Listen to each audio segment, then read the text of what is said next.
All right, welcome back to ABA exam review and the continuation of our RBT practice question series where we're going through the next set of questions together and breaking them down. If you're new to the channel, welcome. If you're returning, welcome back. Please like and subscribe. Check out btexamreview.com for all of our study materials, including our combo pack.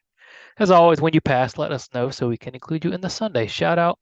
Work hard, study hard. Let's get going. Alex knows he needs to start cooking at 3 p.m. if he wants to have dinner done by the time his guests arrive to watch the football game. Alex begins cooking 5 minutes after 3 p.m. 5 minutes most represents blank relative to 3 p.m. So we have a measurement question.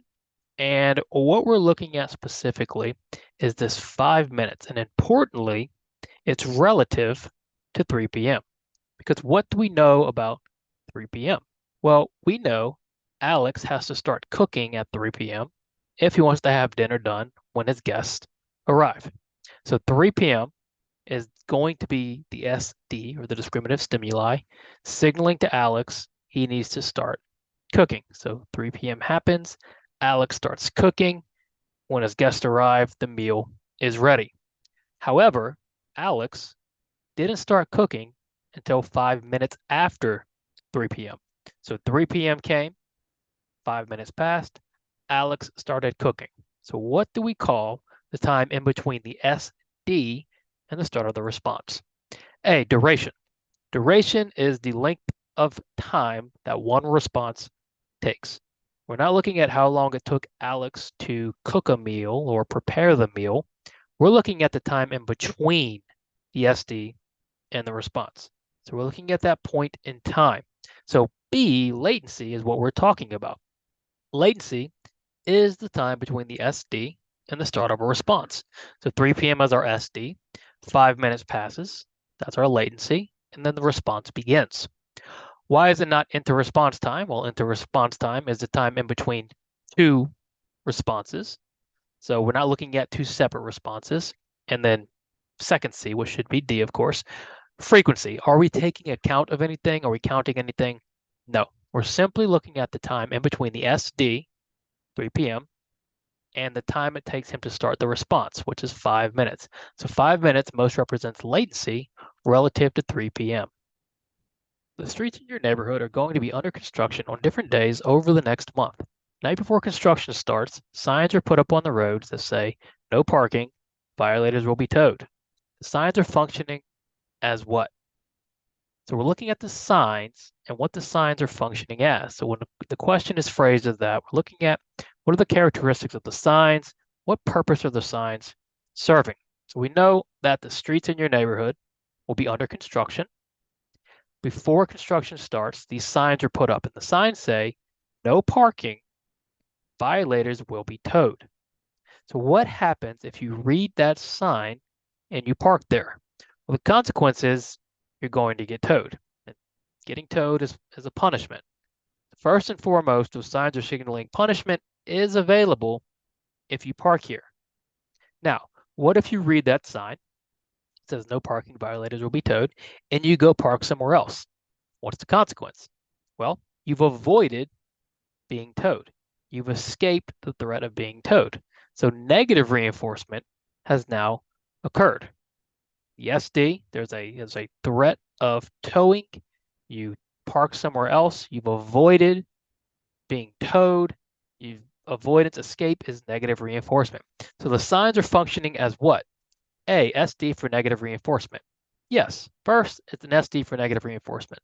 That sign is signaling there is reinforcement available for avoidance behavior. So by parking somewhere else, you avoided being towed. You've been negatively reinforced. What about B, SD for punishment? Absolutely. Why? Because if you read that sign and you park there, what's going to happen? You're going to get towed. You're going to be punished. So there's both occurring simultaneously. You can either read that sign, avoid parking there, and be negatively reinforced because the threat is removed, or you can read that sign, park there, and then get towed and punished. That's up to you. What about an S delta for punishment? Well, an S delta signals something is not available, right? It's the opposite of an SD. An SD is signaling something's available, and else delta is not signaling that anything is available. So what's actually occurring here is that the signs are signaling both negative reinforcement is available depending on your response. Punishment is also available depending on your response. A behavior technician has been trying for a couple of weeks to get his client to say their address out loud. Today, the technician is working with the client and says, touch your nose, then touch your head, and tell me your address. What is the technician possibly attempting? So we're looking at the technician's behavior. And so what is the technician doing? What are they trying? Well, they're trying to teach their client to say their address out loud. Okay, we know that. What else do we know? We also know the technician was working with the client and said, touch your nose, touch your head, then tell me your address. Now, what does that look like? Where we've taken two skills or two requests, touch your nose, touch your head, and then we followed that up with the target behavior. What does that look like to us? Well, to me, it looks like a high probability request sequence, right? With a high probability request sequence, you ask the learner to do some high probability skills, touch your nose, touch your head, and you follow it up with whatever skill you want to teach. What you're doing is essentially building behavior momentum. So a high probability request sequence seems likely. Touch your nose, touch your head, boom, tell me your address. What we've done is B, we've built up that behavior momentum, getting them going, right? And then trying to get them to do the low probability request, which is saying the address out loud. Why is it not C, the PREMAC principle? Well, the PREMAC principle says we use the opportunity to engage in a highly preferred or highly likely response as reinforcement. So the PREMAC principle isn't the opposite of a high P request sequence, but it is close. You can kind of think of it like that. With the high P request sequence, the high probability requests come first. With the PREMAC principle, the opportunity to engage in a high probability response is the reinforcement. So what the technician is doing is using a high probability request sequence to build behavior momentum. So the technician is possibly attempting both A and B. Patrick Mahomes is the best quarterback in the NFL. Last year, in the first 4 games of the season, he threw 3 touchdowns, 5 touchdowns, 3 touchdowns, and then 4 touchdowns respectively. How many touchdowns did Patrick throw per game on average? All right, got an average question. You need to know percentages, totals, and averages. How do we find an average? Well, what we're going to do is we're going to add up all of our data. And we have 3 touchdowns, plus 5 touchdowns, plus 3 touchdowns, plus 4 touchdowns. So we're adding up all of our data to get a total, which is going to be 15. We then divide that total by the number of data points. How many data points do we have? Well, we have 4. So what we needed to do is divide 15 divided by 4, which is going to bring us to 3.75. Our answer is going to be Patrick throws 3.7 touchdowns per game on average. Now, for many of you, that's going to be very straightforward, very obvious. You know how to do averages. If you don't, if it's been a while, whatever the reason, don't feel bad about it or don't get nervous about it. This should be an easy question. So averages, totals, and percentages should be easy. If you know how to do averages, fantastic. Answer this question, move on. If not, all you need to do is work a little bit on averages. Make sure you know how to do them. That way, if you get an average question on the exam, it's easy, easy points. So again, add up all your data, get a total, divide it by the number of data points.